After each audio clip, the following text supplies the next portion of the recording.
Sa video na ito ay pag-uusapan po natin ang isang kakaibang nangyayari kay XRP sa derivatives market.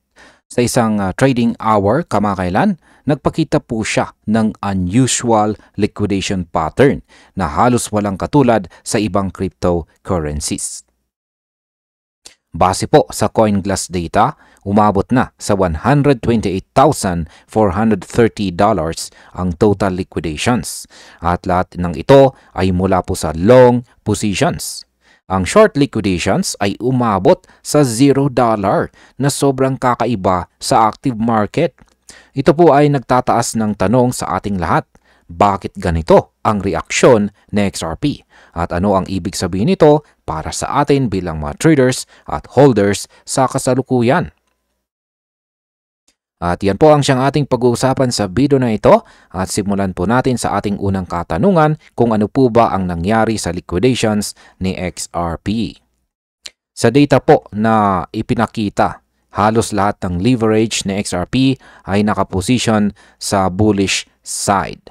Ibig sabihin ang mga long traders ay overexposed at kahit maliit na price movement ay nag-trigger ng forced exits. Sa kabilang banda, ang mga short sellers ay hindi po naapektuhan. Ang resulta po nito ay isang one-sided liquidation event na bihira sa active derivatives market. Kadalasan kahit tahimik po ang market sessions, parehong side ng market ay may activity. Pero sa XRP, ang exemption. Ang data ay malinaw na nagpapakita ng imbalance sa positioning ng mga traders sa loob ng isang oras na nagbibigay po ng insight sa market sentiment at saka risk exposure sa short term. Ngayon ay bakit po ba kakaiba ito sa ibang mga assets? Kung titignan po natin ang ibang major assets gaya po ni Bitcoin, Ethereum at mga lower cap tokens, lahat sila ay nagpakita ng standard liquidation patterns sa parehong oras. Parehong may long at short losses sa buong araw. Pero sa XRP, lamang ang nagpakita ng malinaw na divide. Longs cleared out habang shorts ay untouched.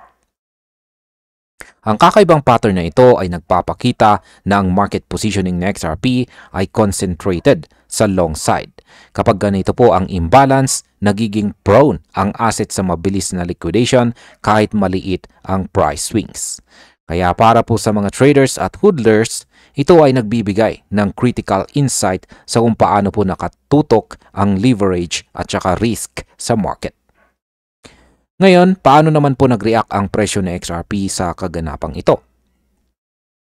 Kahit may one-sided liquidation, ang presyo ng XRP ay nananatiling tight or mahigpit at kontrolado. Nag-trade po siya sa narrow range na $2.19 hanggang $2.20. Walang sharp drop at walang malakas na rebound. Ang stable price action ay nagpapaliwanag kung bakit walang short positions ang na-liquidate. Ang market ay hindi po nag-produce ng movement para hamunin ang downside exposure. Sa halip, maliit na intraday shift lang ang nagtanggal ng over-leverage long positions. Sa ganitong environment, ang liquidation ay nangyayari ng walang volatility. Ang market po ay nag-reduce ng risk nang hindi po binabago ang overall structure na mahalagang obserbahan para sa ating positioning strategy. Ano naman po ang ibig sabihin ng zero short liquidations? Ang zero short liquidations ay nagpapakita po ng low bearish pressure sa market. Ipinapakita po nito na ang mga sellers ay cautious at hindi po aggressively na nagtatarget ng downside. Para po sa mga holders at traders, ang sinyalis na ito ay may stability sa short term. Kapag may future shift sa liquidation pattern, maaari itong mag-signal ng pagbabago sa sentiment. Pero sa ngayon, balanse ang market. Mahalaga ring tandaan na ang positioning po ng mga traders ay nakakaapekto sa short-term behavior ng presyo. Kaya kahit over-leverage ang long traders, ang market ay hindi pa handa sa malaking volatility at nagpapakita ng controlled risk environment. Ano naman po ang role ng $2.2 support zone? Ang $2.2 level ay nananatiling key support zone para kay XRP. Ang presyo ay paulit-ulit na nag-stall or naglalaro sa price level na ito. Limitado po ang interest ng mga sellers na itulak pababa. Ang katatagan ng support zone ay sinusuportahan po ng absence ng short liquidations.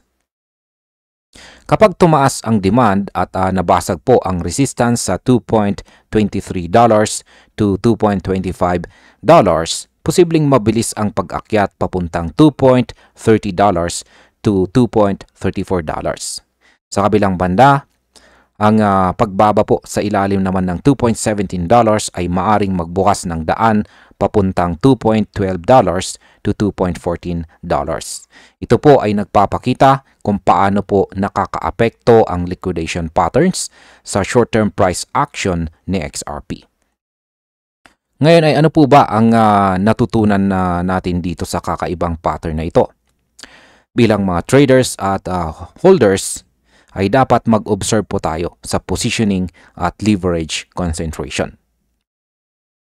Kapag puro long ang leverage at mababa po ang short exposure, may tendency ang market na mabilis i-liquidate ang over-leveraged positions kahit maliit po ang price movement. Dito po sa kaso ng XRP, nakita po natin na ang market ay nakontrol ang risk nang hindi po nagpapakita ng malakas na volatility. Ito ay nagbibigay ng insight sa kung paano po nag-rebalance ang market ng natural. Ang mga traders ay maaari pong gumamit ng ganitong data upang planuhin ang kanilang entries at saka exits. Ang observation ng one-sided liquidation ay mahalaga para sa risk management at timing strategies sa short-term trading. Ano naman po ang implications nito sa short-term at saka long-term outlook ng XRP?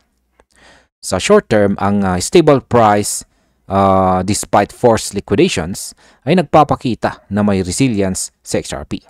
Ang balance sa market ay nagbibigay po ng controlled trading environment.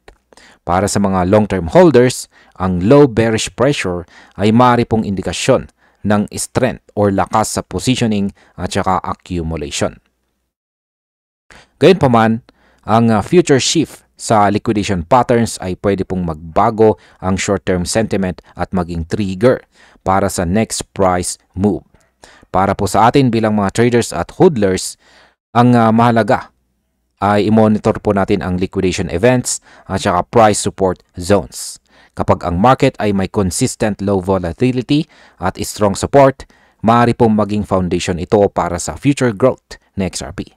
Kaya patuloy po nating bantayan ang behavior ng asset sa susunod na sessions. At bilang panghuli ay ano naman ang aking masasabi tungkol dito? Ang abnormal na $0 short liquidations ni XRP ay hindi po pangkaraniwan. Ipinapakita nito na kahit may forced exits sa long positions, ang market ay nananatiling stable. Ang sinyalis na ito ay mahalaga para sa atin bilang mga traders at holders. Nagbibigay ito ng confidence sa short-term positioning at nagpapakita ng natural risk reduction sa market. Habang bantay po natin ang next liquidation events at price reactions, ang $2.2 support level ay mahalaga or critical. Para sa atin, ang ganito pong pattern ay nagpapakita na si XRP ay may controlled market environment. Hindi po siya instant bullish signal, pero may malakas na foundation para sa kanyang future moves or hinaharap na paggalaw. At ayan, hanggang dito na lamang po tayo sa video na ito mga ka-crypto. Maraming salamat sa panunood.